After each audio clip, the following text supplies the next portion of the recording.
Bonjour à tous, ici Maxime Bizot, fondateur de fiche-droit.com et bienvenue à vous dans cette vidéo dans laquelle on va parler du commencement de preuve par écrit. Alors avant d'expliquer plus en détail en quoi consiste le commencement de preuve par écrit, il faut situer cette notion dans son contexte.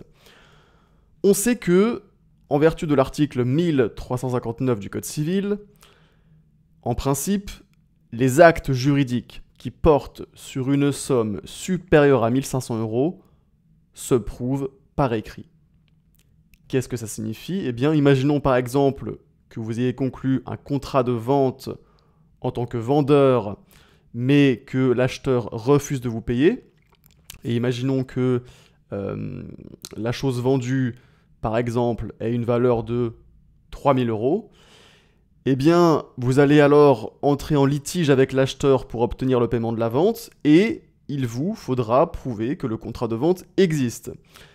Et pour ce faire, vous devrez montrer un écrit, une version écrite du contrat de vente, puisque les actes juridiques et donc les contrats portant sur une somme supérieure à 1500 € se prouvent par écrit. Donc ça, c'est l'exigence de preuves écrites des actes juridiques. En revanche, il faut savoir qu'il existe des exceptions à cette règle de la preuve par écrit des actes juridiques, et donc, dans plusieurs cas, l'exigence de preuve écrite est écartée. Et il est alors possible d'apporter la preuve par tout moyen, c'est-à-dire par n'importe quel mode de preuve, et ce sera le cas, notamment, s'il existe un commencement de preuve par écrit. Donc en présence d'un commencement de preuve par écrit, l'exigence de preuve écrite sera écartée et donc un écrit ne sera pas forcément nécessaire pour prouver l'acte juridique. L'acte juridique pourra être prouvé par tout moyen, c'est-à-dire par n'importe quel mode de preuve. Alors, ceci étant dit, concrètement, qu'est-ce qu'un commencement de preuve par écrit ? La définition du commencement de preuve par écrit, elle nous est donnée par l'article 1362, alinéa 1 du Code civil, qui nous dit que constitue un commencement de preuve par écrit tout écrit qui, émanant de celui qui conteste un acte ou de celui qui le représente, rend vraisemblable ce qui est allégué. Donc l'idée c'est la suivante. Admettons que il n'y ait aucun véritable écrit qui ne matérialise l'acte juridique.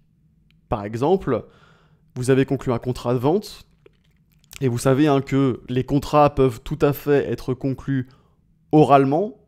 Il n'est pas nécessaire d'avoir une version écrite du contrat pour que le contrat soit valable.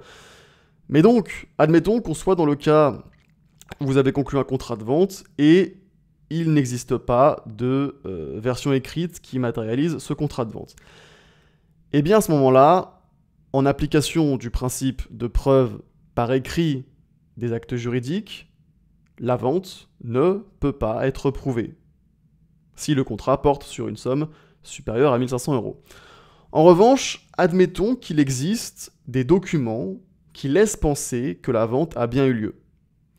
Eh bien alors, il serait illogique de ne pas tenir compte de ces documents. Autrement dit, si ces documents rendent vraisemblable la conclusion de la vente, eh bien il faut que la preuve du contrat de vente soit plus facile à rapporter. Et c'est précisément ce qu'implique la notion de commencement de preuve par écrit. Un commencement de preuve par écrit, ça va être un document écrit qui va constituer un premier élément de preuve qui à lui seul ne permet pas de prouver l'acte juridique, mais qui, s'il est complété par d'autres éléments, peut permettre de prouver l'acte juridique. Et donc, à la lecture de l'article 1362, alinéa 1 du Code civil, on comprend qu'il existe 3 conditions pour que le commencement de preuve par écrit soit constitué. Il doit s'agir d'abord d'un écrit. Un commencement de preuve par écrit est d'abord constitué par tout écrit. Et précisément, les commencements de preuve par écrit sont divers et variés. Ça peut vraiment être tout écrit. Et par exemple, la Cour de cassation a pu juger que une carte de visite jointe à une feuille de papier pouvait constituer un commencement de preuve par écrit. Elle a jugé ça dans un arrêt du 27 janvier 1971. Également, elle a pu juger dans un arrêt du 10 novembre 1971 que les feuilles de route d'un camionneur pouvaient constituer un commencement de preuve par écrit. Et un commencement de preuve par écrit, ça peut aussi être par exemple des ordres de virement. Bref, tout écrit peut potentiellement constituer un commencement de preuve par écrit. Ensuite, deuxième condition, il faut donc un écrit émanant de celui qui conteste un acte ou de celui qui le représente. Puisqu'effectivement, le demandeur ne peut pas invoquer un écrit qu'il aurait lui-même établi. Il faut un écrit qui émane de la personne contre laquelle on plaide, qui émane de la personne à qui on l'oppose. Par exemple, un chèque peut constituer un commencement de preuve par écrit contre celui qui l'a signé, mais pas contre le bénéficiaire du chèque. Et puis, troisième condition,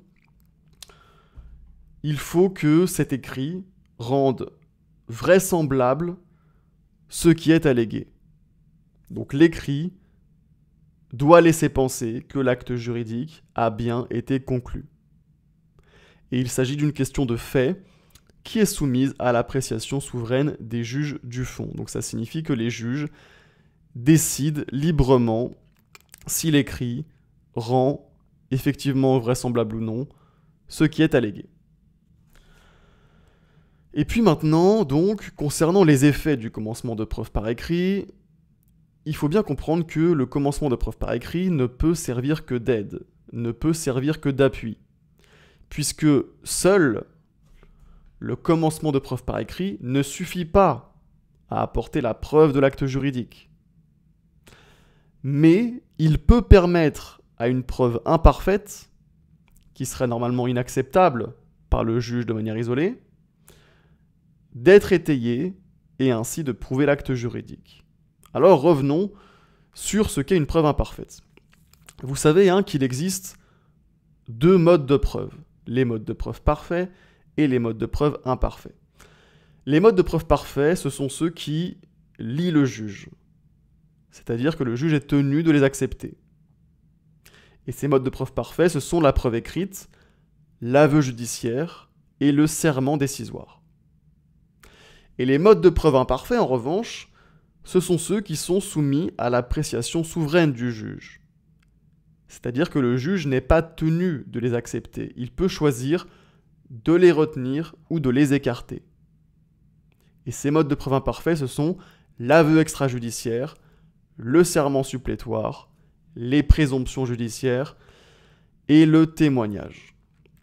Et donc ainsi, un commencement de preuve par écrit est bien sûr sans utilité en présence d'une preuve parfaite. Donc typiquement la preuve écrite.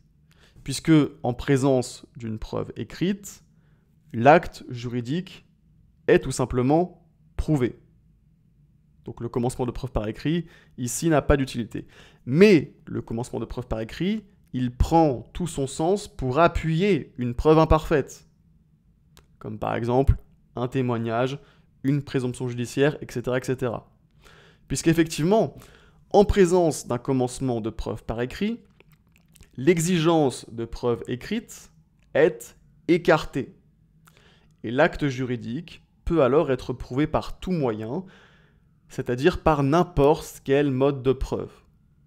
Et donc ainsi, un commencement de preuve par écrit permet de rendre recevable une preuve imparfaite, qui serait normalement irrecevable par le juge, puisque en principe, les actes juridiques se prouvent par écrit. Mais donc en présence d'un commencement de preuve par écrit, eh bien, une preuve imparfaite sera recevable par le juge.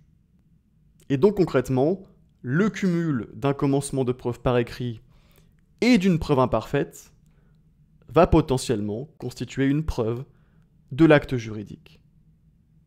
Voilà, cette vidéo est maintenant terminée. J'espère qu'elle vous aura été utile. Si c'est le cas, n'oubliez pas de me mettre un like. Ça permet de m'encourager et de faire connaître mon travail à plus de monde. Et sur ce, on se dit à bientôt pour une prochaine vidéo.